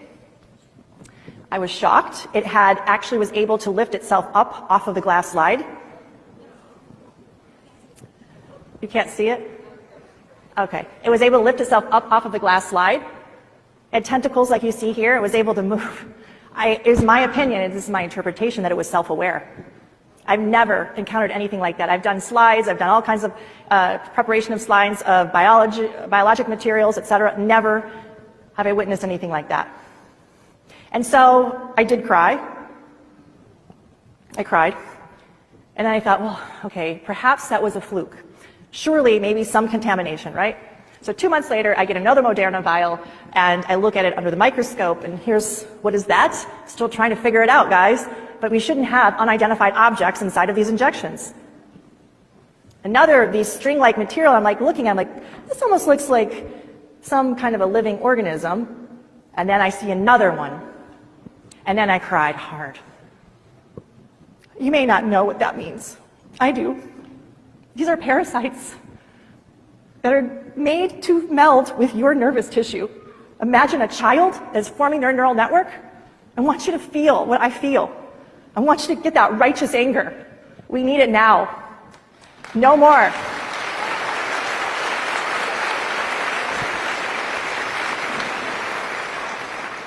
Guess what else it can do? The tentacles, it's called Hydra vulgaris. The tentacles have the ability to give a paralyzing, a venomous, or a toxic reaction. Wow, it sounds like something else I read, right? Why would they want that? Well, Hydra vulgaris is actually a organism, and I don't know what that is. It's an organism that is immortal in the lab. It can continually renew itself. If you chop it up into tiny pieces, put it in a petri dish, it will actually self-assemble itself back over and over and over again innumerable times. It'll make itself anew. If you chop off a tentacle, 3 more will grow. And the transhumanists love this organism. They think it's fantastic. Again, that was 100 magnification, I'm sorry, the last one. So this is the edge of the cover slip. There's a lot of debris, kind of graphene-like material, and we start to see a lot of ring structures in here. Now this one is with the Johnson & Johnson vial. Let me get to the... So, again, ring-like structures, what they are is they appear to be delivery systems. So they'll start like this and they get bigger, bigger, bigger, they thin themselves out. A gelatinous material extrudes from it like a hydrogel, okay? And then this was like a bundle of cells growing. What are those cells? We don't know. We need to analyze them. What kind of cells are being injected into people? A crystalline structure, little crystals. Like literally this is like a kitchen sink, dirty kind of experiment going on. These are iridescent silicon-like wafers. If they pile on top of each other, they can make their own circuitry boards. Hydrogel, it's a gelatinous material here. Again, more hydrogel with more of these spheres, these rings. So I saw them in all the manufacturers, all of them. So no one is different than another. I don't care if they come out with a new one, guys. Don't ask me if it's safe to take it. They're all bad.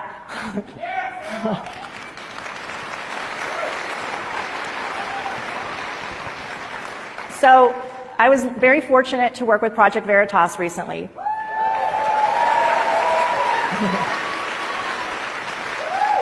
So bravo, right? They're amazing. Patriots. Another round of applause. So they will be releasing their findings soon. I work with them. And so we were looking under the microscope at Pfizer vial. And they have documentation to share too from a brave whistleblower. So anyway, in this is a Pfizer vial. You see a lot of these dark particles. These are like graphene oxide particle material. So what we were witnessing over time under the microscope was something called Tesla phoresis. Have you heard of that? So what that means is that you can put all these little tiny like beads, let's say, that have the potential to make their own wiring in the body. And what you do is you just have an external magnetic force or another kind of electric force, let's say, or frequency, and they will start to form and coalesce into a string-like spider web all by themselves. So you just have to put the junk in somewhere, turn on a frequency, and voila, it starts to make its own neural network, string-like consistency. We were seeing it here inside of this vial, starting to coalesce, starting to form structures. It's a little bit difficult to see, but up there, I don't know if I can do a pointer.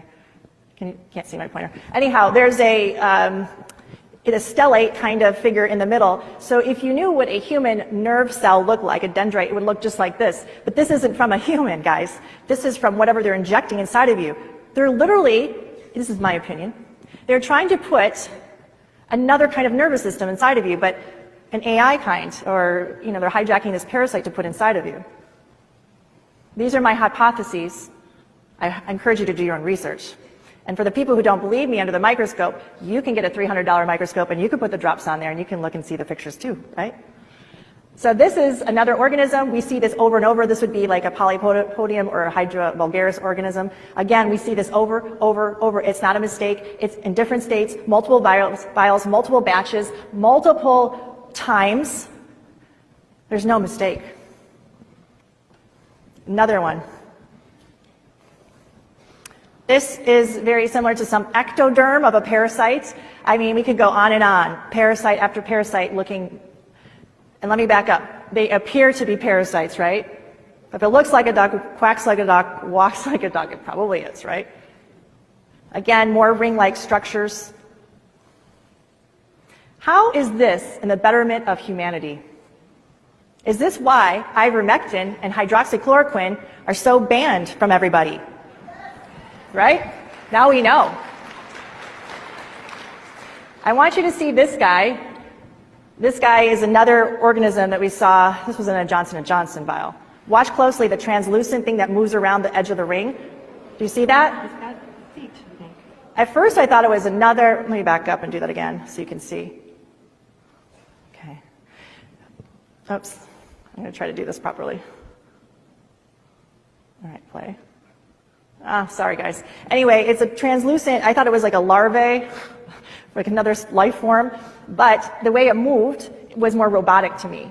This could be a nanobot. We don't know. I'm showing you pictures, and I think you don't have to have a science degree. You don't have to have a medical degree to know that should not be in any human body injected into our children, our babies, and us.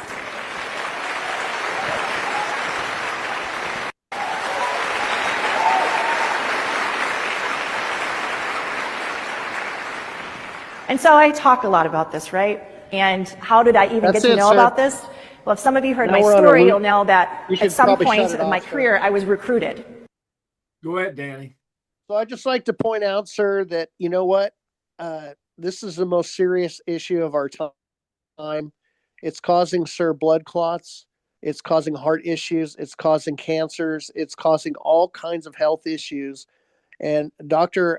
Anna Mielcia has figured out a system to rid this of your body.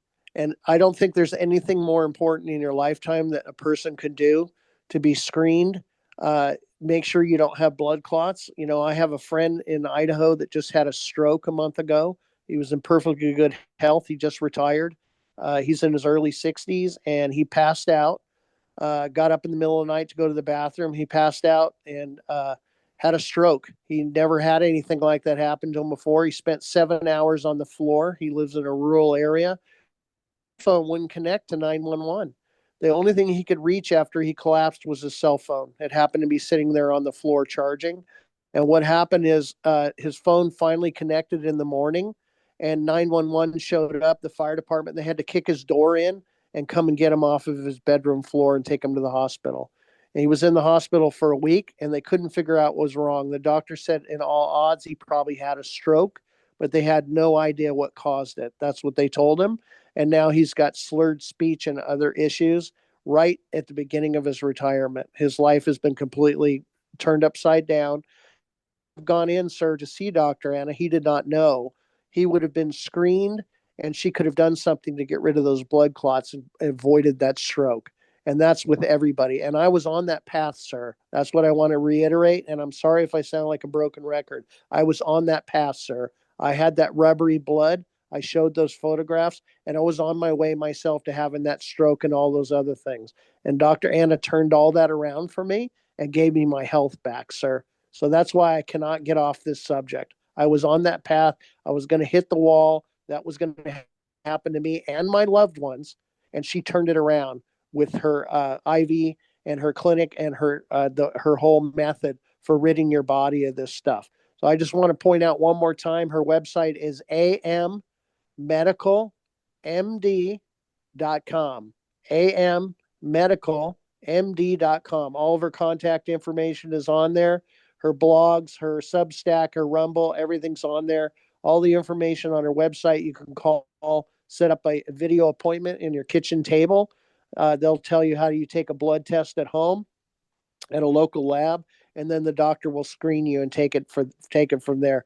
But you can see, sir, by showing those videos that you showed, and I'm very grateful, sir, that you showed this, because a lot of podcasters, I mean, a lot of hosts right now won't touch this. It's too serious of a subject. It's too somber, and people don't want to touch it. I talked to a podcaster this last week that's very famous, been around for a long time. And this podcaster basically told me there's nothing we can do about it. It's in everybody. There's no use covering it. And this person also told me, sir, that it was too inconvenient to fly to Seattle and go to this clinic for a week and spend the money to get cleaned out. Their opinion was, we're just going to have to learn to live with it. And I kind of went nuts with them. And I said, you're crazy. I said, there's no way I'm learning to live with this. If you want to do that and take your chances, Russian roulette, you want to wake up and have a stroke or something like that, that's on you. But to tell me that it's inconvenient. And I basically finished the conversation with this person, sir, by saying, let me tell you what's really inconvenient. Waking up in the middle of the night and collapsing on the floor with a stroke, that's very inconvenient to me. That's very inconvenient, right? And that is inconvenient. And I'll tell you what else is worse, sir. Waking up dead. Waking up dead, sir, is very inconvenient to my life, my family, and my loved ones. And you can simply get screened. You can buy that $12 flashlight. You can go to ammedicalmd.com for a few $100. You can be screened and have a video appointment with a doctor. She'll assess your health, tell you where you're at, and you can head off a lot of this stuff. And why wouldn't you do that, sir? I mean, if you don't have your health, you don't have anything. It doesn't matter what's going on around the world, in Israel, in the United States. It doesn't matter what's going on. While all that is happening, sir, we have this happening in our body. And this is the most important thing I can think of. Your house is on fire. There's flames all around. You know, everything outside is still important, but you need to focus on those flames right now. You need a fire extinguisher, and you better put those flames out, or your house is going to burn to the ground. And that's the way I look at it, sir. There's just no way around it. And I really appreciate you covering this again.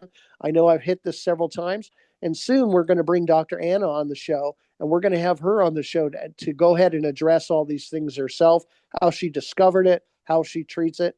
And I would encourage everybody, you're not going to want to miss that show. And thank you again, sir. I very much appreciate you covering this subject. It's just critical that people are aware and they learn about this. And not only do they learn about it, sir, they must learn what they can do about it. And Dr. Anna has that. There are other people talking about it and exposing it, but what they're not talking about is how dangerous it is, the serious medical conditions it's causing in the body, and what they can do to get rid of it. What good is it to raise awareness if you don't have a solution for it? Right? What you point out a fire, well, you need a fire extinguisher. And Dr. Anna right now is the only person I could find in my research that somebody like me, you, and the man next door can go to get this removed, restore our health, and get this removed to our body. She is the only one. And you are the only one so far, sir, that's bringing this information to the public. And I want to thank you very much for letting me do that, sir. Well, Danny, you're doing a great job. You're doing your part. I think these videos are just stunning.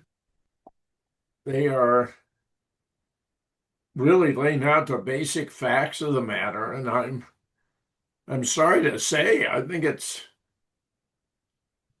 really catastrophic. You haven't exaggerated any aspect of it, and you're being totally responsible about it. And it's horrifying that there should be a elite group of monsters who would seek to annihilate most of the human species. How do they think they're going to survive, Danny? Tell me again, how do they think they are going to survive? They have a process, sir, to make sure that it does not infect them. They have their own process. It might be like what Dr. Anna's doing, but they have a process, an antidote that keeps them. And that's what Dr. Carrie Majay said. She said, don't worry, it's not going to affect us. You'll be taken care of if you listen to that video. But she said that the elites in the room told her it's either going to be them or us. She was very clear about that. And I think at one point by them saying that, sir, they're suggesting that the world is waking up to an elite group of elites that are controlling the world and causing all this pain. And they know at some point the world is going to gather their pitchforks and come after them. And because we're waking up so fast, they're at a point now, sir, where they figure they better get rid of us before we get rid of them. And that's why they launched this on us at this time. They picked this exact moment to launch this because they had lost control of the world. And now they hit us with this weapon, sir. And you know what? We're bringing the solution. Not only are we pointing it out, sir, but pointing it out is one thing. But if you can't do anything about it, what are you going to do? Like that one podcaster told me that's quite famous. And this podcaster told me, well, what are we going to do? There's nothing we can do. No, that's not true. And then they told me it was inconvenient to get on a plane and go there and be treated for the week. You know, me and my family, we didn't think it was inconvenient at all. When we were there, sir, I couldn't tell you how blessed we felt and how it felt at the end of the week for the blood test to show that that stuff was completely eliminated from our bodies and our blood was completely restored. No more rubbery clots. All that stuff was gone clear, and we're not going to have a clot. And if they were to turn on that machine, sir, tomorrow, that weapon, that frequency to activate those chips, you know what? It's not going to hit us. And I feel bad for my neighbors and people around me because they're going to get hit and we're not going to hit. We're not going to have a stroke. That's not going to happen to us because we've gotten rid of it.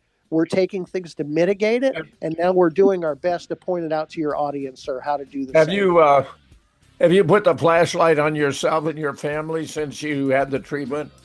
Yes, I have. And I have a few dots, but I've been back a month and it's very small, sir. It's very minute compared to how it was. And they're geospraying us every day. So, of course, I'm going to have them on my face. There's no way to escape the planes. They're hitting us every other day. They're pounding us. Sir. Well, thank you for another magnificent presentation, Danny. We will revisit this subject again and again. I cannot thank you enough. Meanwhile, everyone, spend as much time with your family, your friends, the people you love and care about. We do not know how much time we have left. And as Danny's explained, it may be a whole lot less than you anticipated. Don't waste a precious moment of it. Support Revolution Radio. And as I'm now disposed to say, God willing, we'll be back on Monday and we'll do it all over again. I'll see you then.